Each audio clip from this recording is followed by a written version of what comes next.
السلام علیکم ورحمۃ اللہ وبرکاتہ۔ سامعین کرام، ملت ایجوکیشن یوٹیوب چینل میں آپ کا استقبال ہے۔ یہ انوار ہدایت کا دوسرا پارٹ آج آپ کے سامنے ہے۔ آفتاب عالم کا طلوع، اس میں اللہ کے نبی صلی اللہ علیہ وسلم کو جب اللہ تبارک و تعالیٰ نے نبی اور رسول بنا کر بھیجا تو ان کا فیض، ان کی برکتیں اور ان کا علم کہاں تک پہنچا، کیسے پہنچا، اس کو اللہ تبارک و تعالیٰ نے سراجم منیرہ اور آفتاب کے ذریعے تشبیہ دی، اس کو یہاں بیان کیا گیا ہے۔ اللہ تعالیٰ نے قرآن کریم میں ارشاد فرمایا، سورہ احزاب آیت نمبر 45 اور 46، 45 اور 46، اعوذ باللہ من الشیطان الرجیم، یا ایہا النبی انا ارسلناک شاہدا ومبشرا ونذیرا وداعیا الی اللہ بإذنہ وسراجا منیرا۔ اے نبی، بے شک ہم نے آپ کو گواہی دینے والا اور خوشخبری دینے والا اور ڈرانے والا بنا کر بھیجا ہے، اور اللہ کے حکم سے اللہ کی طرف بلانے والا اور چمکتا ہوا چراغ اور آفتاب بنا کر بھیجا ہے۔ O Prophet Muhammad, verily we have sent you as witness and bearer of glad tidings and a warner, and as one who invites to Allah by His leave, and as a lamp spreading light through your instructions from the Quran and the Sunnah۔ اس آیت کریمہ میں اللہ تبارک و تعالیٰ نے حضرات انبیاء علیہم السلام کو ظلمت کے اندر روشنی قرار دیا ہے، اور پھر ان روشنیوں میں مختلف درجات ہیں۔ کوئی چراغ کی روشنی ہوتی ہے، کوئی لیمپ اور بلب کی روشنی ہوتی ہے، کوئی چھوٹے ستارے کی روشنی ہوتی ہے، اور کوئی چاند کی روشنی ہوتی ہے، اور کوئی آفتاب اور سورج کی روشنی ہوتی ہے۔ تو اللہ تعالیٰ نے تمام ہی انبیاء علیہم السلام کو کسی نہ کسی درجے میں چمکتی ہوئی روشنی بنا کر مبعوث فرمایا۔ کسی کو چراغ کی روشنی، کسی کو لیمپ اور بلب کی روشنی، اور کسی کو چھوٹے ستارے کی روشنی، اور کسی کو بڑے ستارے کی روشنی اور مہتاب اور چاند کی روشنی دے کر بھیجا۔ مثلا کسی کو صرف خاندان کی ہدایت کے لیے مبعوث فرمایا۔ پہلے جو انبیاء کرام علیہ السلام آئے، وہ کچھ انبیاء ایسے تھے جو ایک خاندان کی ہدایت کے لیے آئے، کچھ ایک قبیلے کی ہدایت کے لیے آئے، کچھ پوری بستی کو سمجھانے کے لیے آئے، کچھ اپنے علاقے، اپنے اس کو آج کی اصطلاح میں اسٹیٹ کہہ لیں، اسٹیٹ یا کچھ ملک کے لیے آئے۔ الگ الگ وقت میں الگ الگ جگہوں کے لیے الگ الگ نبیوں کو اور رسولوں کو اللہ تبارک و تعالیٰ نے بھیجا، اسی کا ذکر ہے۔ تو کسی کو تو خاندان کی ہدایت کے لیے مبعوث فرمایا، تو ان کی ہدایت کی روشنی اسی خاندان میں محدود ہے، اور کسی کو ایک قبیلے کی ہدایت کے لیے مبعوث فرمایا گیا، بھیجا گیا، تو ان کی روشنی اسی قبیلے کے دائرے میں محدود ہے، اور کسی کو خاص شہر یا صوبے کی قوم کی ہدایت کے لیے بھیجا گیا، یا کسی کو کسی خاص ملک کی یا قوم کی ہدایت کے لیے مبعوث فرمایا، تو ان کی روشنی اسی شہر میں ہے، یا صوبے کے لیے بھیجا گیا تو اسی صوبے میں ہے، ملک کے لیے بھیجا گیا تو اسی ملک کے دائرے میں ان کی روشنی محدود ہے۔ لیکن جب باری آئی ہمارے اور آپ کے آقا حضرت محمد مصطفیٰ صلی اللہ علیہ وسلم کی، تو سرکار دو عالم خاتم النبیین جناب محمد مصطفیٰ صلی اللہ علیہ وسلم کو اللہ نے پورے عالم کے لیے آفتاب اور مہتاب بنا کر مبعوث فرمایا، چاند اور سورج بنا کر بھیجا۔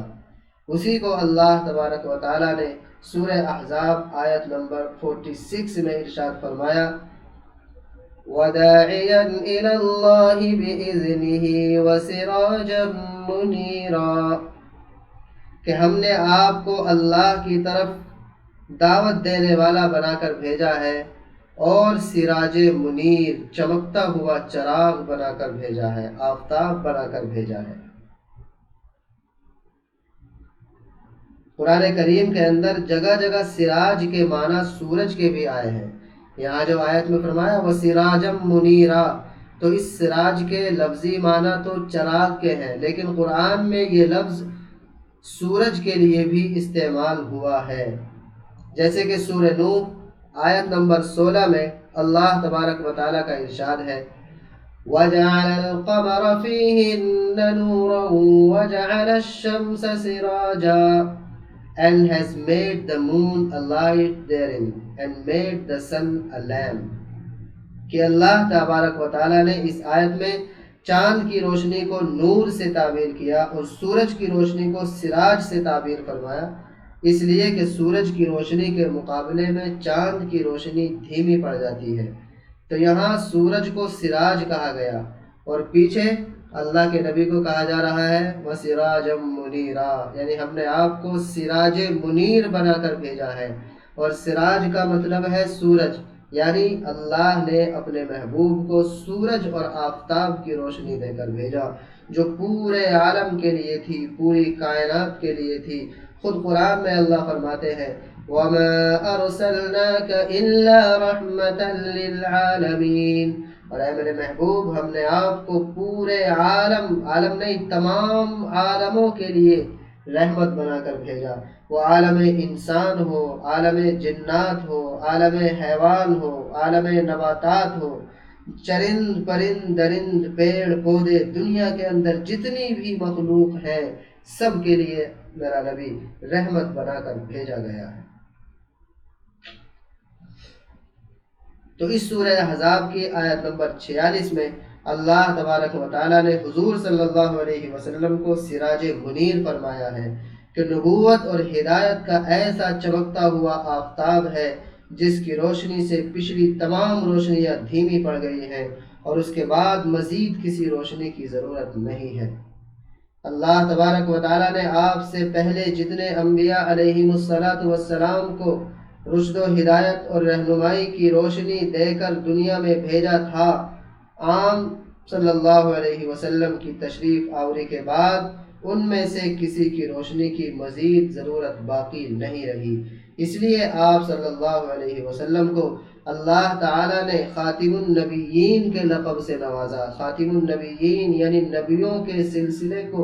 ختم کرنے والا، اب اس کے بعد کوئی نبی نہیں آئے گا۔ اسی کو اللہ تعالیٰ نے سورہ احزاب آیت نمبر 40 میں ارشاد فرمایا ما كان محمد أبا أحد من رجالكم ولكن رسول الله وخاتم النبيين۔ Muhammad is not the father of any man among you, but he is the messenger of Allah and the last of the prophets۔ تو آخری نبی خاتم النبیین اللہ کے نبی کو بنا کر بھیجا گیا۔ جب سورج کے ذریعے سے پورے عالم کو چمکتی ہوئی روشنی مل جائے جس روشنی کے مقابلے میں تمام روشنیاں پھیکی پڑ جاتی ہیں، تو اگر کوئی شخص دوپہر کی دھوپ کی روشنی میں چراغ لے کر یہ کہتا ہوا پھرتا ہے کہ میں چراغ کی روشنی سے راستہ دیکھنا چاہتا ہوں، تو پوری دنیا اسے مجنوں کہے گی، دیوانہ کہے گی، پاگل کہے گی کہ یہ کیسا انسان ہے اس سورج کے سامنے چراغ لے کر راستہ دیکھ رہا ہے۔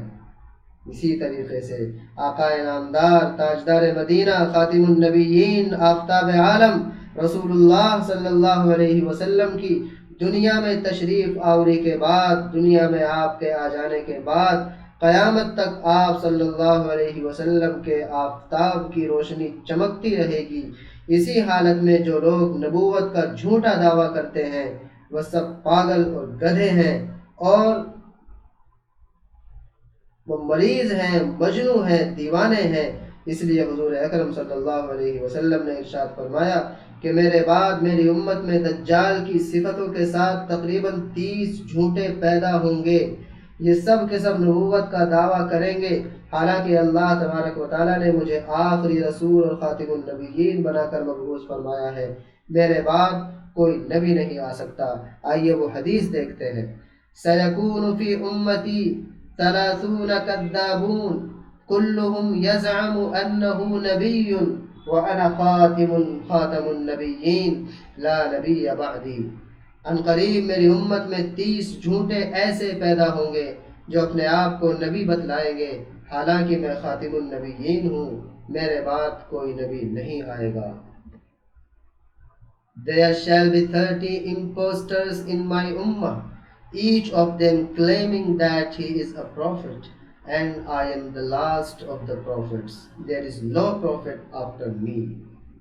تو اللہ کے نبی کو اللہ نے اپنے محبوب کو خاتم النبیین بنا کر بھیجا۔ اب اگر قیامت تک کوئی یہ دعویٰ کرتا ہے کہ میں بھی اللہ کا بھیجا ہوا نبی ہوں، وہ دیوانہ ہے، وہ پاگل ہے، وہ مجنون ہے، وہ ایسا ہی ہے جیسا کہ وہ شخص تھا جو دن کے اجالے میں دوپہر کی روشنی میں سورج کے سامنے چراغ لے کر چلتا ہے اور کہتا ہے کہ میں اپنا راستہ اس چراغ سے دیکھوں گا۔ اللہ تبارک و تعالی ہمیں سمجھ عطا فرمائے اور اپنے محبوب حضرت محمد مصطفیٰ صلی اللہ علیہ وسلم کے بتائے ہوئے طریقوں کو اپنی زندگی میں اتارنے کی توفیق عطا فرمائے۔ السلام علیکم ورحمۃ اللہ وبرکاتہ۔